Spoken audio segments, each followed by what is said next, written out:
soal perubahan anggaran yang mungkin terjadi, tapi saya belum bisa bicarakan karena masih didiskusikan dengan DPR. Apa hasil pertemuan dengan Pak Presiden? Apa saja yang dilaporin? Kita melaporkan hasil proses diskusi dengan anggaran dengan DPR, itu aja.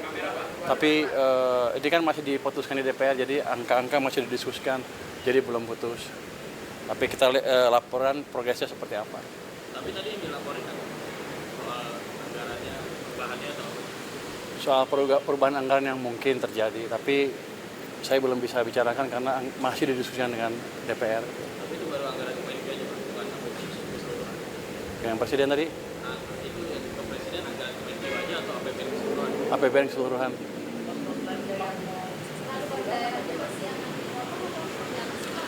Masih didiskusikan. Nanti kalau saya ngomong duluan nggak boleh, salah katanya. Masih didiskusikan. Sudah setuju. Bukan itu, jadi sistemnya bukan saya ngasih pinjam ke bank dan lain-lain.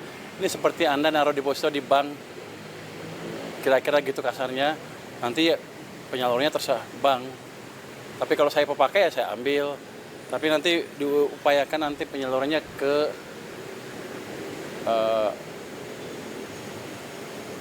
bukan dibelikan sun lagi, atau satu lagi tidak, saya lupa, sun, dan kita minta ke BI tidak diserap uangnya. Jadi uangnya betul-betul ada sistem perekonomian sehingga ekonominya bisa jalan. Itu supaya bank lebih banyak menyalurin kredit ke masyarakat atau ke perusahaan dan industri juga. Tujuannya supaya bank punya duit banyak cash tiba-tiba dan dia nggak bisa naruh di tempat lain selain dikreditkan. Jadi kita memaksa market mekanisme berjalan. Ya, inflasi terjadi kalau pertumbuhannya di atas laju pertumbuhan potensial. Kita 6,5 atau lebih.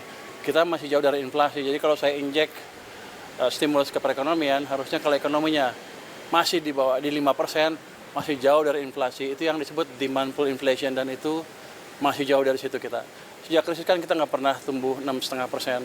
Jadi ruang kita untuk tumbuh lebih cepat, terbuka lebar, tanpa memancing inflasi. Pak, ini kan tadi ngobrol anggaran APBN secara keseluruhan ya Pak. Ini kan banyak badan-badan menteri baru dibentuk juga Pak. Kayak kemarin Badan Otorita Tanggul Laut, terus ada yang di bawah Pak Mendikti juga itu. Bagaimana Pak melihatnya Pak? Ini apakah butuh tambahan besar gitu Pak untuk? Enggak, saya pikir udah diakomodasi dalam rencana anggaran yang sudah ada, tambahannya nggak terlalu besar. Tapi bukan itu yang jadi concern utama kita. Yang concern utama tadi adalah yang ditanya oleh Mbak itu, apakah ada dana tambahan ke daerah atau tidak? Kalau ada berapa? Itu yang sedang kita hitung. Wah, bocor ya dia? Belum tahu, masih kita diskusikan dengan DPR. Ya, nggak ada. Kita nggak akan pemotongan lagi. Kita akan cenderung menjalankan kebijakan fiskal yang mendorong pertumbuhan ekonomi.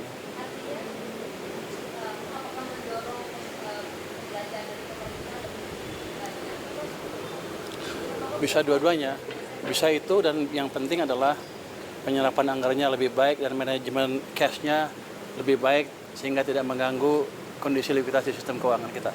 Oke. Pak, satu lagi Pak. Kemarin sempat ada usulan dari buruh Pak untuk Jatuh nih. ada usulan dari buruh Pak untuk menaikkan Dari saya buruh.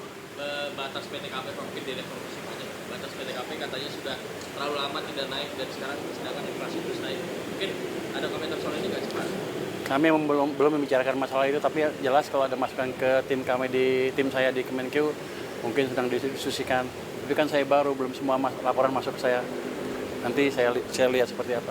Tapi akan ada dari situ gitu. Belum tahu, nanti saya lihat. Oke.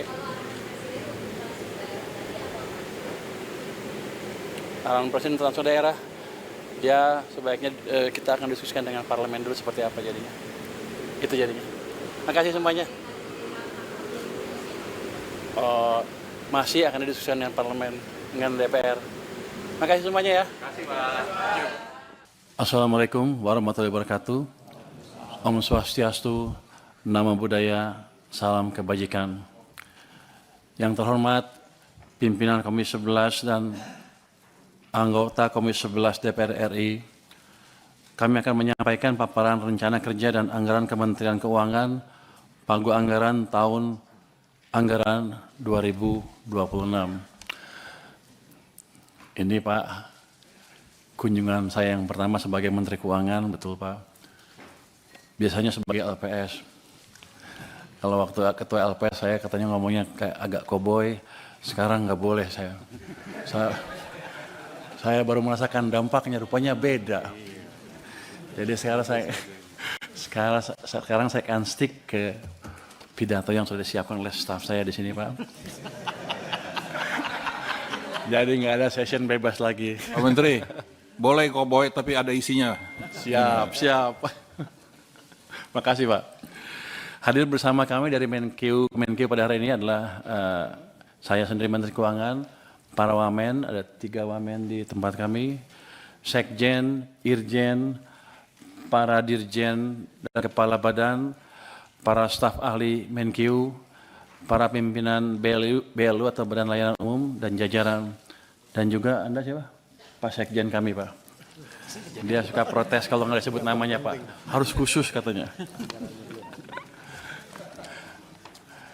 Yang terhormat pimpinan dan anggota Komisi 11 DPR RI, pertama, kami akan menyampaikan peran APBN untuk stimulus ekonomi dan mewujudkan kesejahteraan.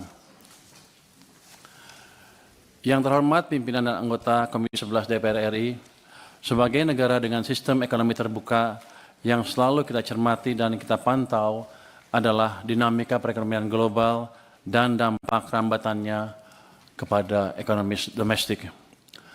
Saat ini tekanan terhadap perekonomian global mulai sedikit mereda, namun risiko ketidakpastian tetap perlu diwaspadai. Ketidakpastian global utamanya dipengaruhi oleh perang dagang, konflik geopolitik yang memanas, ancaman keamanan global di mana negara-negara berlomba memperkuat cyber dan nuklir yang jika tidak dikelola dengan bijak akan menjadi masalah serius di kemudian hari. Hal ini meningkatkan fragmentasi dan proteksionisme yang mengganggu rantai pasok sehingga meningkatkan volatilitas harga komoditas, tekanan terhadap suku bunga, dan nilai tukar. Ini semua terus kita antisipasi dan mitigasi semaksimal mungkin. Meskipun tarif tinggi dari Amerika Serikat diberlakukan terhadap berbagai negara, sejumlah negara masih menunjukkan resiliensi dari sisi pertumbuhan ekonomi. Hal ini terlihat ketika kebijakan tarif diumumkan pada bulan April, aktivitas perdagangan dan produksi tetap berlanjut. Indonesia dari sisi perekonomian domestik juga menunjukkan adanya resiliensi terhadap tekanan ketidakpastian global, berada di kelompok negara-negara yang resilient.